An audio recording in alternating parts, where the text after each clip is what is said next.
बिस्मिल्लाहिर्रहमानिर्रहीम। अज़ीज़ दोस्तों, अस्सलाम वालेकुम। हम आज व्लॉग बनाने जा रहे हैं। तो मेरे साथ जो है ये मेरा बेटा है, ये इंशाल्लाह हमारी हेल्प करेगा।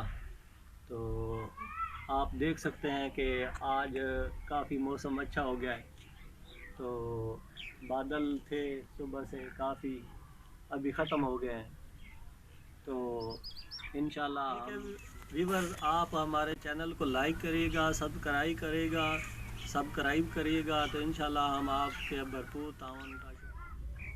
तो बेटा, आप हमारी मदद करेंगे ना? जी ज़रूर मदद करेंगे। तो क्या नाम है आपका? मोहम्मद आसिफ। हाँ जी।